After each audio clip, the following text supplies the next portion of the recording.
Online skills games తో betting యాప్ల్ని, water bottle పేరుతో మందుని, ఇలాచీ పేరుతో టొబాకోని ముసుగులో మీరు ప్రమోట్ చేస్తున్నారే. యాక్టర్స్, ఇన్ఫ్లుయెన్సర్స్, క్రికెటర్స్ వినండి. Sachin Tendulkar God of the cricket అనేవారు. ఆయన ఒక గాడ్ ఆఫ్ ద డెవిల్ అయిపోయాడా ఏంటి? ఆయనకెందుకు ఈ యాప్లు ప్రమోట్ చేయడు?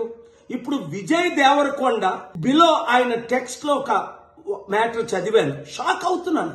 అరే, మన అన్న దేవరకొండ చెప్తే నేను ఇమీడియట్ గా ఈ యాప్ డౌన్లోడ్ చేసుకుంటాను. అలాగే బాలకృష్ణ అట, మంచు లక్ష్మి అట, ఇలాంటి వారు 25 మంది ఇప్పుడు అరెస్ట్ అవబోతున్నారు.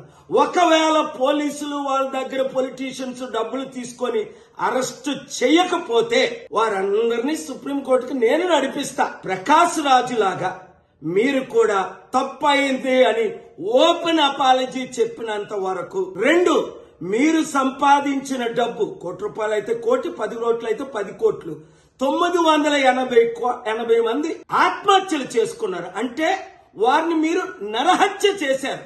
మీ ఇన్ఫ్లుయెన్స్, మిమ్మల్ని ఎంతో ఫాలో అవుతున్న ఈ ఫాలోవర్స్ కి మీరిచ్చే గిఫ్ట్ ఇదేనా? మానవత్వం లేదా? దైవత్వం లేదా? రాక్షసుల్లాగా వాళ్ళ జీవితాల్ని మీరు దోచుకోవడమేనా? ఎండ్ ఆఫ్ ద డే మీకు మిగిలింది ఏంటి? ఆత్మకు శాంతి కావాలా? మనసుకు రక్షణ కావాలా? నెమ్మది కావాలా? ఫ్యూచర్ మంచి పేరు కావాలా? లేదా చరిత్రహీనులుగా మిగిలిపోవాలా? ఆలోచించండి. 72 గంటల టైం మీకు ఇస్తున్నాను.